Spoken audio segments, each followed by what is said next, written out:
Hello दोस्तों, welcome to channel Balaji बॉम। Yes, आज के इस पावर पैक सेशन की हम शुरुआत करते हैं। बात कर रहे हैं NCERT based kit power notes presenting cell the unit of life, और ये बेहतरीन चैप्टर 2 पेज में अपना कंप्लीट हो जाएगा। चलो इस पर्टिकुलर नोट्स के ऊपर स्ट्रॉन्ग होल्ड बनाने है दोस्तों। चलो भाई साहब, ओके।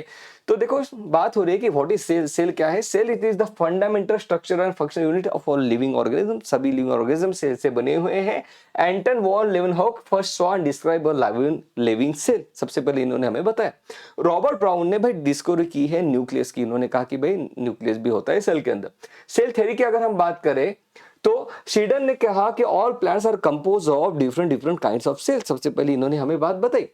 जिसके बाद शॉन साहब ने हमें यह भी बताया कि एनिमल सेल है वो थिन आउटर लेयर, मतलब तब तो उन्होंने ये नहीं कहा कि वो प्लाज्मा मेम्ब्रेन है, लेकिन उन्होंने कहा कि थिन आउटर लेयर होती है एनिमल सेल के पास, जबकि प्लांट सेल के पास सेल वॉल होती है। ऐसी बात उन्होंने कही। उन्होंने ये भी प्रपोज किया, he also propose the bodies of animal and plants are compose of cell and products of cell. ये भी बात उन्होंने कही। उन्होंने 3 बातें कही कि भाई एनिमल प्लांट सेल से बने हुए हैं, और ये एनिमल्स के जो सेल है, एनिमल का जो सेल है उसके पास थिन आउटर लेयर है, जबकि प्लांट के सेल के पास एक थिक आउटर लेयर होती है, दैट इज सेल वॉल उसे कहते हैं। हालांकि ये लोग दोनों एक्सप्लेन नहीं कर पा रहे कि मतलब एक सेल से 2 सेल कैसे बनते हैं, ये बात। So Rudolf Virchow he first explained that the cell divided and the new cell are formed from the pre-existing cell। Cell divide होते हैं और एक सेल से दूसरे सेल बनते हैं। ओमनी सेलुला सेलुला के बारे में उन्होंने बात की। रुडोल्फ विश्रो इन्होंने एक सेल थ्योरी हमें दी है। सही बात है। So all living organism are compose of cell and products of cell and all cells arise from pre existing cell. ये बात उन्होंने हमें बताई।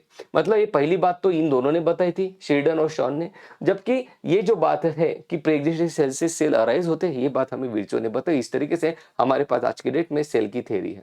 बात कर रहे हैं एन ओवरव्यू ऑफ सेल की, तो स्मॉलेस्ट सेल हमारे पास माइकोप्लाज्मा है जो कि बैक्टीरिया है। लार्जेस्ट आइसोलेटेड सिंगल सेल ये ऑस्ट्रिक है। ऑस्ट्रिक का एग सेल है ना, ऑस्ट्रिक का एग सेल, ये भाई largest isolated single egg cell है।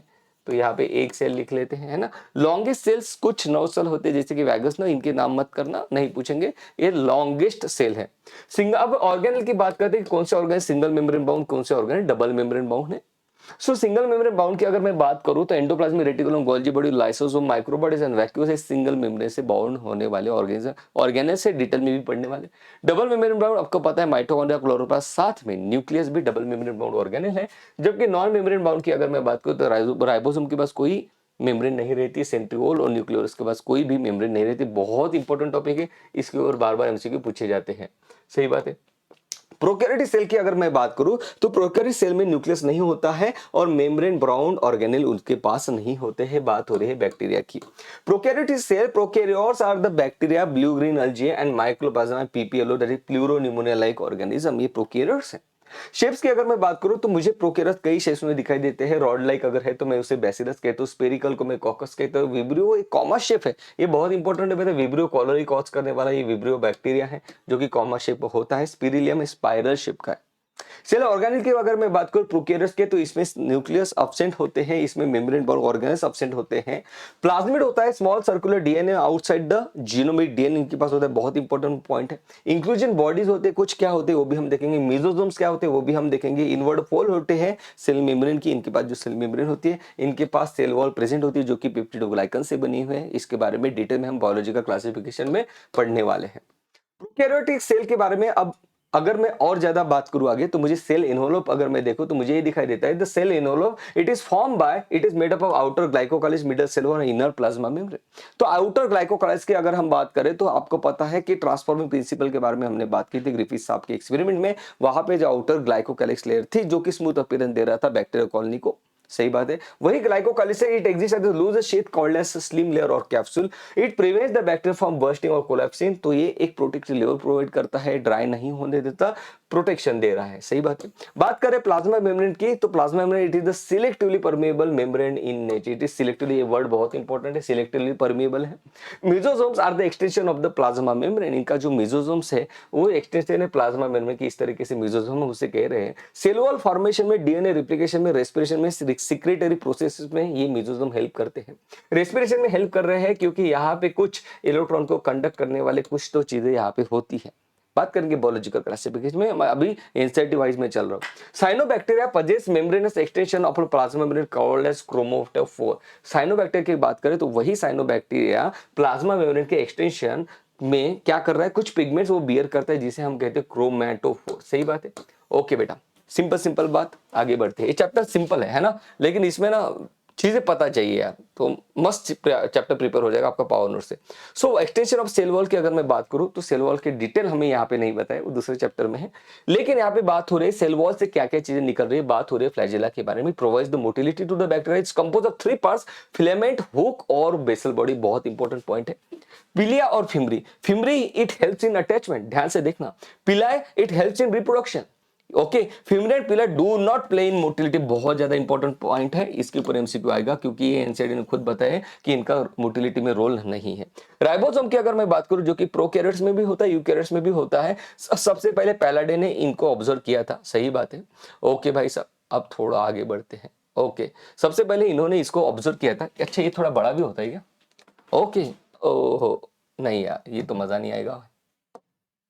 सर क्या कर रहे हो, नए नए एक्सपेरिमेंट मत करो, है ना। ओके चलो, सॉरी, एक मिनट बेटा। राइबोसोम की अगर मैं बात करूं, first discovered by पैलाडे, it is a non membrane bound organelle compose of ribonucleic acid, RNA और प्रोटीन से बना होता है राइबोसोम, उसके पास मेम्ब्रेन नहीं होती। ये दोनों प्रोकैरियोटिक और यूकैरियोटिक दोनों सेल में ये पाया जाता है। It is found in the cytoplasm, mitochondria, chloroplast, तीनों जगह पे ये मिलता है बेटा। It is made up of 2 सब यूनिट, एक लार्ज सब यूनिट होता है, आप यहाँ पे देख रहे हो, स्मॉल सब यूनिट होता है। स्मॉल सब यूनिट एमआरएनए के साथ जुड़ा हुआ होता है, जबकि लार्ज सब यूनिट ये प्रोटीन बनाता है। सही बात है, ओके बेटा। So small subunit binds to the mRNA, large subunit synthesises protein, बिल्कुल सही बात है। प्रोकैरियोट्स के पास जो राइबोसोम है वो है 70 राइबोसोम का, जो कि 50 और 30 सब यूनिट से बना हुआ है। Eukaryotes, E for eukaryotes, E for 80 yes ribosome, सही बात है। सो 80 ribosome made up of 60 S and 40 सब यूनिट। यहाँ पे जो एस है ये आपको बताता है कि it is a Svedberg unit, stands for sedimentation coefficient. In prokaryotes several ribosome में attach to the mRNA. Eukaryotes में क्या होता है बेटा, एक एमआरएनए को एक राइबोसोम अटैच होता है, लेकिन प्रोकैरियोट्स में पर्टिकुलरली क्या बात होती है कि एक ही एमआरएनए को कई सारे राइबोसोम आके जुड़ जाते हैं, साथ में ट्रांसक्रिप्शन भी हो रहा है, साथ ही में ट्रांसलेशन भी हो रहा है, साथ साथ दोनों चीजें यहाँ पे चल रही है। सही बात है, ये बहुत इंपॉर्टेंट बात है कि हम जो एक एमआरएनए को जब कई सारे राइबोसोम जुड़ जाते हैं तो हम उसे पॉलीजोम्स कहते हैं। ये बात पूछी गई थी बेटा रिसेंट ईयर्स में, बहुत इंपॉर्टेंट बात है। इंक्लूजन बॉडीज के बारे में बात करते हैं। Rhizome material in prokaryotic cell is stored in the form of a inclusion body। ये पिछले साल हमसे पूछा गया था। रिजोम मटेरियल मतलब एक गोडाउन है, वहां पे जाके आप रख लो चीजों को। Not bound by any membrane system, life freely in the cytoplasm में, फ्रीली ये पड़े रहते हैं, इनके पास मेम्ब्रेन नहीं है। Phosphate, cyanophycin and glycogen granules जैसे आप इंक्लूजन बॉडीज आपको दिखाई देती है। Gas vacuoles are found in blue green and purple green photosynthetic bacteria में, ये गैस वैक्यूल्स भी हमें दिखाई देती है। तो ये तो रही प्रोकैरियोट्स की बात हो रही है यूकैरियोटिक सेल की। Eukaryotes includes all the protist, fungi, plants, animals, ये सब लोग आ जाते हैं यूकैरियोट्स में। Plant cell possess cell wall, plastid and large central vacuole which are absent in animal cell. सही बात है, which are absent in animal cell. Plant cell के पास सेल वॉल होती है, plastic, large central vacuole, generally animal cell में नहीं होता, मतलब वैक्यूल भी एनिमल सेल में जनरली नहीं होता है। सेल मेम्ब्रेन की अगर मैं बात करूं, the studies on a cell membrane are done using human red cell. ध्यान से देखना कौन सा सेल यूज किया था, human red blood cell. It is, तो हमें ये पता चला कि सेल मेम्ब्रेन जो it is made up of lipid, protein, carbohydrate और कोलेस्ट्रॉल। ओके, तो लिपिड कैसा है, major component of the lipid it is a phospholipid. Hydrophilic है, इसका हेड हाइड्रोफिलिक होता है, it is a polar head, it is arrange towards the outer side. सही बात है, जबकि hydrophobic non polar arrange towards the inner side. सही बात है, ओके बेटा।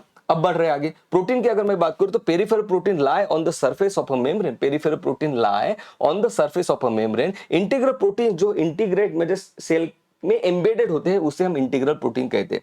फ्लूइड मोजाइक मॉडल हमें सिंगर और निकोसन ने दिया था। एक मॉडल हमें क्या कहता है, according to this the quasi fluid nature of a lipid enables the lateral movement of proteins within the overall bilayer. यहाँ पे ये मॉडल हमें बताता है कि लिपिड जो है सेमी फ्लूइड रहता है जिसमें से प्रोटीन मूव कर सकते हैं। This ability to move within the membrane is measured as its fluidity. Function of a plasma membrane, the membrane is selectively permeable in nature. इस सिलेक्टिव बहुत इंपॉर्टेंट वर्ड है।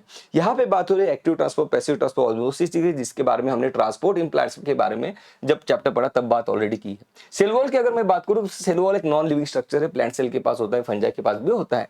It is found in plants and fungi, क्योंकि eukaryotic cell की बात कर रहे हैं तो प्लांट्स और फंजाई की बात हो रही है। Present on the outer side of a plasma membrane, membrane, primary cell wall, it is capable of growth. It is composed of cellulose, hemicellulose, pectin and protein. Secondary cell wall, inner outer cell wall that is primary cell wall के अंदर के side में deposit होते हैं. It is form on the inner that is toward the membrane side of the cell. बहुत important बात है बेटा. हाँ ओके, इसमें लिग्निन ज्यादा रहता है बेटा, सेकेंडरी सेल में लिग्निन ज्यादा होता है. अब अगर हम बात करें आगे की, तो बात करें मिडल लैमेला की, तो एक रहा यहाँ पे एक सेल, एक प्लांट का सेल रहा, यहाँ पे एक प्लांट का सेल रहा. ध्यान से देखो, ये रहा एक प्लांट का सेल, उसके अंदर मुझे सेकेंडरी सेल वॉल दिखाई दे रही है, ये पिंक कलर की प्राइमरी सेल वॉल है, उसके अंदर मुझे प्लाज्मा मेम्ब्रेन दिखाई दे रही है. ऐसा ही यहाँ पे दूसरा सेल रहेगा, इन दोनों के बीच में यहाँ पे होल्ड करने के लिए बीच में मिडल लैमेला रहता है, which is compose of calcium pectin. इसका फंक्शन है glue the neighbouring cells together. Plasmodesmata की अगर मैं बात करूं तो ये दोनों सेल हो सकता है एक दूसरे के साथ कनेक्टेड हो, इनका साइटोप्लाज्म, इन जंक्शन को हम प्लाज्मोडेस्माटा कहते हैं. बात कर रहे हैं आगे की, बात कर रहे हैं एंडोमेम्ब्रेन सिस्टम की. Membranes organelle whose functions are coordinated yes together forms a endomembrane system. अब सेल के अंदर हमारे पास कुछ ऐसे ऑर्गेनल्स है जो एक दूसरे के साथ मिलकर काम करते हैं. उस कौन से ऑर्गेनल है जो एक दूसरे के साथ मिलकर काम कर रहे हैं, उसमें पहला देखो एंडोप्लाज्मिक रेटिकुलम है. एंडोप्लाज्मिक रेटिकुलम हमारे पास दो टाइप का होता है, एक होता है रफ और एक होता है स्मूथ. रफ मतलब का ऐसा एंडोप्लाज्मिक रेटिकुलम जिसके ऊपर राइबोसोम अटैच है, इसलिए रफ अपीयरेंस है, तो वो प्रोटीन बनाता है. रफ एंडोप्लाज्मिक रेटिकुलम में कंटिन्यूस होता है with the outer membrane of the nucleus. बहुत इंपॉर्टेंट बात. स्मूथ एंडोप्लाज्मिक रेटिकुलम के पास राइबोसोम नहीं होते, लिपिड को बनाता है. Lipid like steroidal hormone are synthesised in smooth endoplasmic reticulum. Basically ribosome में जो प्रोटीन बनते हैं उसको एंडोप्लाज्मिक रेटिकुलम के पास दिया जाता है, रफ एंडोप्लाज्मिक रेटिकुलम, जो उसमें कुछ बदलाव करता है. उसके बाद उसी को वो भेज देता है गोल्जी एपरेटस में. गोल्जी एपरेटस को सबसे पहले कैमिलो गोल्जी ने डिस्कवर किया था, made up of a sac और सिस्टेनी. दो कॉन्वेक्स, इसके बाद दो फेस होते हैं. एक होता है convex face which is located towards the nucleus and it is the receiving face, क्योंकि यहाँ पे जो प्रोटीन एंडोप्लाज्मिक रेटिकुलम ने रिलीज किया है वो वेसिकल के अंदर एक सैक के अंदर पैक करके इसके पास भेज दिया जाता है. कॉनकेव फेस क्या करता है, it is the existing face from which the vesicles leave the Golgi apparatus. यही वेसिकल इस फेस से लीव करते हैं. तो ये इसने क्या किया भाई, वेसिकल का इसने क्या किया, तो देखो ये क्या करता है, protein synthesised by the rough endoplasmic reticulum are modified by the Golgi body. ये क्या करता है, जैसे मान लो प्रोटीन भेज दिया उसने रफ एंडोप्लाज्मिक रेटिकुलम में, ये उसमें कार्बोहाइड्रेट डाल देगा तो ये ग्लाइकोप्रोटीन बन जाएगा, राइट. तो ग्लाइकोप्रोटीन बनाने का काम इसने किया है, ग्लाइकोप्रोटीन ग्लाइकोलिपिड, ये काम इसने किया है. इसने प्रॉपर पैकेजिंग करता है, सॉर्टिंग आउट करता है. मान लो इंसुलिन बना दिया है तो इंसुलिन को सेल के बाहर डालना है, ये भी यहाँ पे पैकेजिंग करके बाहर भेजेगा. Modified material is packed into the vesicle to be delivered either to the intracellular targets or secreted outside. बहुत इंपॉर्टेंट बात है. लाइसोसोम की अगर मैं बात करूं तो ये जो वेसिकल बाहर निकल रहे गोल्जी एपरेटस से, उसे हम लाइसोसोम कहते हैं. Which are what are lysosome, lysosome are membrane bound vesicles ही है. It is form by the Golgi apparatus. कुछ वेसिकल्स मुझे आइसोलेटेड दिखाई देते हैं, जो साइटोप्लाज्म में मुझे दिखाई देते हैं. Isolated lysosome vesicle contain hydrolytic enzymes, right. इसमें हाइड्रोलिटिक एंजाइम होते हैं जो कि डाइजेशन में आपकी हेल्प करते हैं, कार्बोहाइड्रेट, प्रोटीन, लिपिड और न्यूक्लिक एसिड को डाइजेशन में आपकी हेल्प करते हैं. वैक्यूल्स की अगर मैं बात करूं, vacuole is bound by the single membrane called as tonoplast. इसके मेम्ब्रेन को, वैक्यूल के मेम्ब्रेन को हम टोनोप्लास्ट कह रहे हैं. इसके अंदर water, sap, excreted products, ions रहते हैं बेटा. Ions are transported actively into the vacuole, hence their concentration high in the vacuole than in the cytoplasm. ये जो आयन होते हैं साइटोप्लाज्म में, उनको वैक्यूल के अंदर भेज दिया जाता है, जिसकी वजह से वैक्यूल में इसका ज्यादा कंसंट्रेशन मुझे दिखाई देता है. अमीबा के पास भी कॉन्ट्रैक्टाइल वैक्यूल होता है जो कि ऑस्मोरेगुलेशन में हेल्प करता है बेटा. बहुत इंपॉर्टेंट पॉइंट है. प्रोटिस्ट जो है इनके पास फूड वैक्यूल होते हैं जो कि फूड पार्टिकल को एंगल्फ करते हैं, तो उनके पास फूड वैक्यूल होता है. सही बात है. माइटोकॉन्ड्रिया की अगर मैं बात करूं तो ये तो रहा एंडोमेम्ब्रेन सिस्टम के बारे में. माइटोकॉन्ड्रिया की अगर मैं बात करूं तो माइटोकॉन्ड्रिया एक डबल मेम्ब्रेन बाउंड स्ट्रक्चर है. इसके पास इनर मेम्ब्रेन में इनफोल्डिंग होती है जहां पे इलेक्ट्रॉन ट्रांसपोर्ट चेन लोकेटेड होती है. मैट्रिक्स पजेस करता है. इसके पास सिंगल सर्कुलर डीएनए होता है. राइबोसोम भी इसके पास होता है, अपना खुद का राइबोसोम है बेटा. आरएनए इसके पास खुद का है. सेमी ऑटोनोमस बॉडी हम इसे कहते हैं, क्योंकि कंप्लीटली ऑटोनोमस तो नहीं है, क्योंकि डीएनए के कुछ तो एंजाइम इसको लगते हैं खुद को रिप्लिकेट करने के लिए. तो हम कहते हैं कि this is a semi autonomous body which divides by the fission. Function क्या है, एरोबिक रेस्पिरेशन, एटीपी बनाना, ये इसका फंक्शन है. तो पावर हाउस ऑफ सेल हम इसे कहते हैं. प्लास्टिड की अगर मैं बात करूं तो ये भी डबल मेम्ब्रेन बाउंड स्ट्रक्चर है, जैसे कि chloroplast, found in all plant cell and in euglenoid. बहुत इंपॉर्टेंट बात है. Based on the type of pigment, plastids को हम तीन कैटेगरी में डिवाइड करते हैं. एक रहा क्लोरोप्लास्ट जिसके पास क्लोरोफिल है, कैरोटेनॉइड पिगमेंट है, ग्रीन कलर देता है. एक होता है क्रोमोप्लास्ट जिसके पास होता है, it contains the carotenoid pigments like carotene and xanthophyll. It gives the plant yellow, orange और red type colour. Leucoplast, right, leucoplast एक कलरलेस प्लास्टिड है. ल्यूको मतलब व्हाइट, मतलब कलरलेस प्लास्टिड. इसके तीन टाइप हमारे पास है. Amyloplast that is stores the carbohydrate, elaioplast that is stores the oil and aleuroplast store the protein. आपको पता है एल्यूरोन लेयर एक प्रोटीन को डिनोट करती है, तो एल्यूरोप्लास्ट मतलब ये प्रोटीन को दर्शाने वाला प्लास्टिड हो गया बेटा. सही बात है. ओके, अब थोड़ा आगे बढ़ रहे हैं, बात कर रहे हैं यहाँ पे. यस, एक मिनट, बात कर रहे हैं क्लोरोप्लास्ट की। It is found mainly in the mesophyll से, जहां पे फोटोसिंथेसिस होता है। डबल मेम्ब्रेन बाउंड स्ट्रक्चर है, इसके पास थिक फ्लैटेंड स्ट्रक्चर्स होते हैं जिसे हम थैलाकोइड्स कहते हैं। बहुत डिटेल में हमने इसका मतलब ये देखा था बेटा, है ना, हमने इसके बहुत अच्छे से विजुअल देखे थे। Thylakoids are arranged in a sac, जिसे हम ग्रैना कहते हैं। ये एक दूसरे के साथ स्ट्रोमल लैमेला के थ्रू कनेक्टेड होते हैं। इसके पास भी अंदर क्या है, double stranded circular DNA ribosome इसके पास होता है। These are filamentous proteinous structure, cytoskeleton. सही बात है। अब ये जो साइटोस्केलेटन है, ये मतलब आपके घर के पिलर मान लो तो ये 3 टाइप के होते हैं, microfilament, intermediate filament, microtubule. Microfilament pseudopodia formation कराता है, इंटरमीडिएट फिलामेंट स्ट्रक्चर सपोर्ट दे रहा है, माइक्रोट्यूबुल सपोर्ट और मोटिलिटी प्रोवाइड करता है। देखो किस तरीके से प्रोवाइड करता है। तो सीलिया फ्लैजेला क्या होते हैं भाई, देखो प्रोकैरियोटिक बैक्टीरिया जो होते हैं it possess flagella, but this are structure different from the eukaryotic flagella. यहाँ पे 80% बच्चों का गलत हो गया था जब मैंने पूछा कि फ्लैजेला किस तरीके से होता है प्रोकैरियोटिक फ्लैजेला, तो बहुत से बच्चों ने आंसर दिए 9+2, वो तो यूकैरियोटिक फ्लैजेला होता है। स्ट्रक्चर ऑफ सीलियम फ्लैजेला कैसे होता है, देखो it is covered with the plasma membrane. इसके कोर को हम एक्सोनिम कह रहे हैं। यहाँ पे ऊपर डायग्राम भी दिए बेटा, है ना, यहाँ पे ऊपर डायग्राम भी दिए है। Microtubule and a pair of centrally located microtubule यहाँ पे होते हैं। माइक्रोट्यूब्यूल देखो 9+2 के अरेंजमेंट हम कहते हैं, 9 डबलेट्स प्लस बीच में सेंटर में 2 इंडिपेंडेंट मतलब सिंगलेट्स ये होते हैं। Central tubules are connected to peripheral doublets by 9 radial spoke, यहाँ पे आपको दिखाई देंगे इस डायग्राम में। Peripheral doublets are also interconnected by the linkers. Both the coelom and flagella emerge from the centaur-like structure called as basal body. Basal body से arise होते हैं। सही बात है। सेंट्रोजोम की अगर मैं बात करूं, सेंट्रोजोम और सेंट्रियोल की, तो सेंट्रीजोम में मुझे 2 सेंट्रियोल दिखाई देते हैं जो कि एक दूसरे के ऊपर परपेंडिकुलर है। सेंट्रियोल की अगर मैं बात करूं तो it is made up of 9 peripheral triplet. 9 होते हैं, ऊपर 2 ही थे, यहाँ पे 9 peripheral triplet. Central part it is called as a hub. Centriole form the centrosome and basal body of a cilia and flagella. Microtubule also form spindle fibre. Microtubule ही है जो spindle fibre बनाते हैं जिसकी वजह से क्रोमोसोम सेपरेट हो पाते हैं। न्यूक्लियस की अगर मैं बात करूं तो डिस्कवर किया गया रॉबर्ट ब्राउन द्वारा। Material of the nucleus given the name chromatin by the Flemming. Flemming साहब ने उसके ऊपर स्टेन डाला तो उसने कलर ले लिया। न्यूक्लियस के अंदर जो चीज थी उसे उन्होंने नाम लिया क्रोमैटिन, मतलब कलर को लेने वाला। डबल मेम्ब्रेन बाउंड स्ट्रक्चर है nuclear. The space between nuclear membrane it is called as a perinuclear space. बिल्कुल सही बात है। Outer membrane remains continuous with the rough endoplasmic reticulum. अभी हमने देखा था nuclear process allow the movement of, ये जो न्यूक्लियस होता है ना उसमें छोटे छोटे होले थे जिसके वजह से, जिसके थ्रू आरएनए और प्रोटीन मूव कर पाते हैं। सेल विथ मेनी न्यूक्लिया के एग्जांपल है मसल सेल, टपेटर सेल, है ना। कुछ कुछ सेल ऐसे भी होते हैं जैसे कि आरबीसी, ट्यूब सेल, जिनके पास न्यूक्लियस नहीं होता है। न्यूक्लियर मैट्रिक्स और न्यूक्लियोप्लाज्म भाई ये कंटीन्यूअस होता है न्यूक्लियोलस से और क्रोमैटिन से। तो न्यूक्लियोलस क्या है, न्यूक्लियोलस क्या है बेटा, कुछ नहीं है, ये रहा आपका न्यूक्लियस। इन न्यूक्लियस में ऐसे ऐसे ऐसे ऐसे एक जगह है जहां पे डीएनए से आरएनए बनता है, राइबोसोमल आरएनए बनता है जिसे हम न्यूक्लियोलस कहते हैं। It is the site of synthesis of ribosomal RNA. Content of the nucleus is continuous with the rest of the nucleoplasm.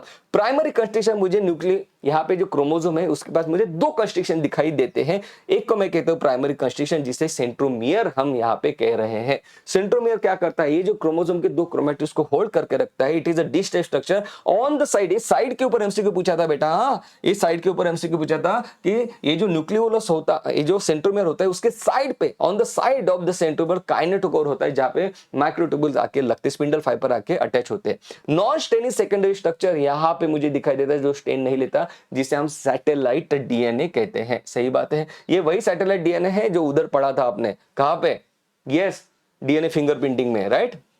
बात हो रही है क्रोमोसोम की और सेंट्रोमियर की। अगर सेंट्रोमियर भाई मिडल में लोकेटेड है तो हम उसे मेटासेंट्रिक क्रोमोसोम कहते हैं। अगर centromere away from the middle है तो सब मेटासेंट्रिक। अगर सेंट्रोमियर एंड के पास लोकेटेड है तो it is called as acrocentric. Centromere एकदम एंड पे, दैट इज टेल पे, तो हम उसे कहते हैं टीलोसेंट्रिक क्रोमोसोम। माइक्रोबॉडीज की अगर मैं बात करूं तो many membrane bound minute vesicles called as microbodies that contains various enzymes are present in plants और एनिमल्स। से दोनों में मुझे मेम्ब्रेन बाउंड कुछ बॉडीज दिखाई देते हैं जिसे हम माइक्रोबॉडीज कहते हैं। सही बात है, जिसके अंदर अलग अलग टाइप के एंजाइम्स मुझे दिखाई देते हैं। ओके बेटा, तो ये तो था रैपिडली हमने ये बेहतरीन चैप्टर, बेहतरीन पावर नोट्स के, पावर पैक पावर नोट्स के साथ हमने बिल्कुल ये कंप्लीट कर लिया है। बेटा जल्दी से टेलीग्राम पे जाना है, इसको जल्दी से डाउनलोड कर लो, मस्त रिवीजन करो, पढ़ाई करते रहो यार, मचा दो।